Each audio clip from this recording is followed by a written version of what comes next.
Beethoven wrote a passage of music that is so daunting, so difficult, so impossible to play that literally nobody even tries. Okay, that's not exactly true, but back to the dramatic intro. I'm going to be showing you guys some video evidence of these piano players, including people like Barenboim, simplifying this passage, and I'll kind of explain to you how they're doing it and also why. But let's not get too far ahead of ourselves. How do I know about this? How did I kind of get a behind the scenes access to this deep, dark, secret world of leaving out notes in Beethoven? Well, in college, I was working on Beethoven's fifth piano concerto, a very, very difficult piece. And at some point in a lesson, I said, you know what, to my teacher, I was like, the whole first movement is really coming along. Of course, there are challenges. There are lots of difficult places. But I think, funny enough, the most difficult passage in the whole first movement is this one.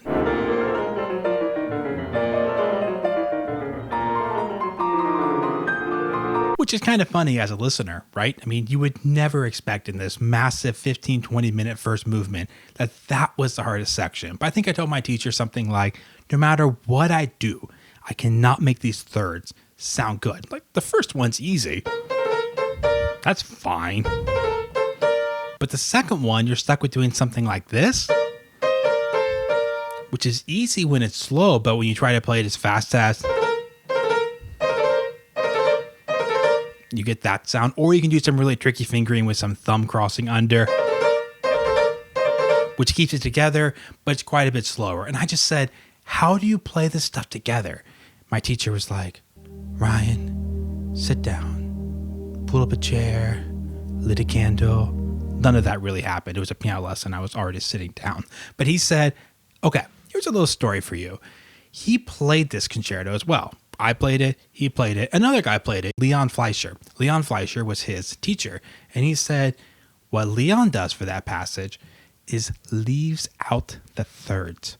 I was like, no, Leon. We always called him Leon, by the way. He's like my grandpa in the music world, so it's okay if I call him Leon. But my teacher always called him Leon. And he said he did this. You play the first third. You leave out the second and third one. And you end up on this one. But the thing is, it's really, really difficult as the listener to tell the difference. Like, I know the trick. I've done the trick. And when I listen to people playing the fifth concerto, sometimes I can't tell. Sometimes it's obvious. Sometimes they leave out even more notes and just do that instead of any of the thirds. Then it's a little more obvious. But the thing is, sometimes when people do it the right way, it even sounds worse because they're so encumbered with all these notes, they're not getting the zip of the triplets. So now that you know the trick and you know what I know, I'm going to show you the little journey I took of checking out a bunch of performances on YouTube to see whether or not some names that you know do it or not. What do you think? Did they do it? Did they not? Check it out again. Now, what if we do it at quarter speed? Did you see it? In fact, if you go frame by frame, it's really obvious. They play the first third and they leave out many other ones. Now, this is probably some no-name pianist who maybe started, late in life as an adult and never worked on the technique to actually play thirds because he got such a late start with the piano. Yeah, this is Daniel Barenboim, guy who's been playing piano his entire life. Had recorded tons of Mozart, played all 32 of the Beethoven sonatas, and here he is leaving out the notes because it gives him a lot of zip to. He is not slowed down because of the thirds. Now, would it be better if he could keep the exact same speed and tone to those notes while putting the thirds in? Probably, but this is just to show you that this isn't some club of like, oh, if you're good enough, you would do it. But I want to start with Daniel Barenboim to say, I'm not making fun of these people. I'm saying literally Barenboim is leaving out these notes. Isn't that crazy? So when I show you other people who aren't as famous, don't think like, oh, wow, he's just being mean to them. No, I just want to show you Barenboim is not playing them. To show you one other example of someone leaving it out, this is Alina Bergu. I'm assuming she's Italian. I don't really know who this is. It's a little higher quality video, so you can really see the fact that she is simply not pressing those keys down. You can even like zoom in and see the white keys like not being pressed down. Times where there should be a D and F at the same time, but just one white key is down. So I like this example because you could really, really see the key depression if you want to check yourself. I've also listened to way too much of Beethoven 5 at a slow tempo, and it sounds Well,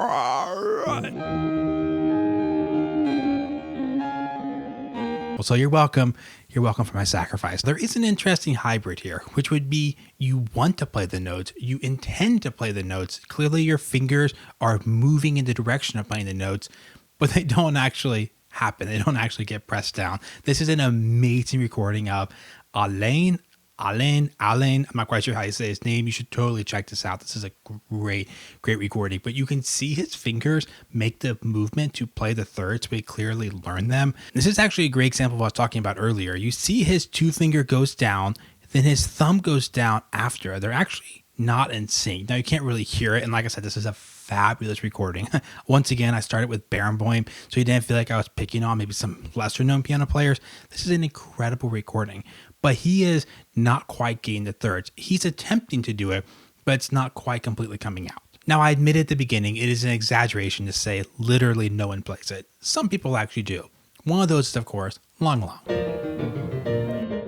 All right, check it out really slowly so you can see the multiple keys actually going down.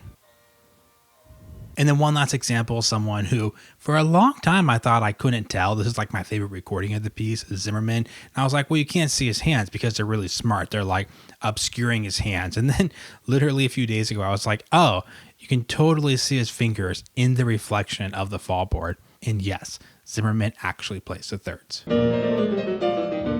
And he does it like super easily too. Check this out. You can see every single note being played and the effort being made in there, and actually you can hear his. I think his actually has a lot of clarity. That is an interesting point that I sort of alluded towards earlier.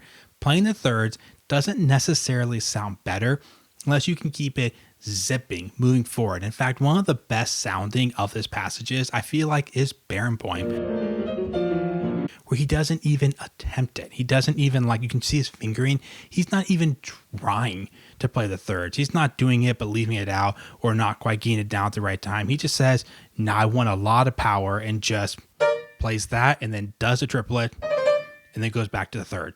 He actually might play the last one. But the point is, he gets a lot more power because he's not concerned with, but he just plays. Now I'm going to leave you today on a little bit of a mystery, a low DPI, old recording mystery, and that would be Rubinstein. If you look at this recording, the quality is so low, it's so hard to tell. And he doesn't actually honestly have a lot of clarity in the triplets, but if you look and you try to look through the pixels and get in there, I'm fairly certain he is not playing the lower notes, nor is he even trying partway through the passage. Like, he might at first, like he's kind of attempting to. I feel like he's kind of doing this strategy where maybe you play a third, then only leave out two notes, then play another third, which does give you more of the masking sound than just completely leaving out all the thirds. But he is a really tough one. The recording quality upload is not high enough for us to really tell. So it's kind of fun to think that somewhere out there someone might own this tape and they could re-upload it or redigitize it at a higher level and we could actually tell what he was doing.